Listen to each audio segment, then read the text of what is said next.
پنجاب کے شہر اوکاڑا میں قائم دعوت اسلامی کے مدنی مرکز فیضان مدینہ میں سابق کونسلر عباس علی جٹ اور اسسٹنٹ وائس پریزیڈنٹ نجی بینک اوکاڑا کی حاضری ہوئی، جہاں نگران ڈسٹرکٹ مشاورت اور دیگر ذمہ داران نے انہیں خوش آمدید کہا اور جامعۃ مدینہ فیضان آن لائن اکیڈمی سمیت دیگر شعبہ جات کا دورہ کروایا اور وہاں ہونے والے دینی کاموں کے حوالے سے بھی بتایا۔ نگران ڈسٹرکٹ مشاورت نے معزز مہمانوں کو دعوت اسلامی کے عالمی سطح پر ہونے والے دینی اور فلاحی کاموں کی ڈاکیومنٹری بھی دکھائی، جس پر انہوں نے مدنی خبروں کو اپنے تاثرات بھی دیے۔ جتنے بھی کام دعوت اسلامی کر رہی ہے، ہم نے وہ ڈاکومنٹری دیکھی ہے، بار دیکھی ہے، تو جب بھی دیکھتے ہیں اس میں مدرسوں کا اضافہ ہو رہا ہوتا ہے اور اس کے علاوہ مساجد کا اضافہ ہو رہا ہوتا ہے۔ جنہوں نے یہ سارے کام کر رہے ہیں، اسلامی بھائی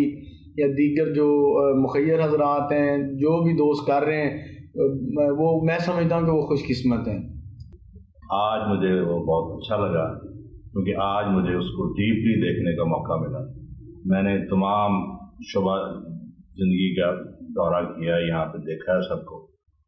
حدیث کا دورہ کیا ہے، اپنا آن لائن قرآن جہاں پہ پڑھا جا رہا ہے وہ مطلب دیکھ کے بڑی خوشی ہوئی۔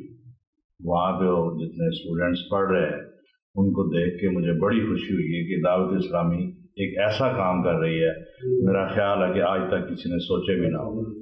نگران ڈسٹرکٹ مشاورت نے مہمانوں کو FGRF کے تحت سیلاب متاثرین کے لیے ہونے والے فلاحی کاموں کے حوالے سے بھی بتایا۔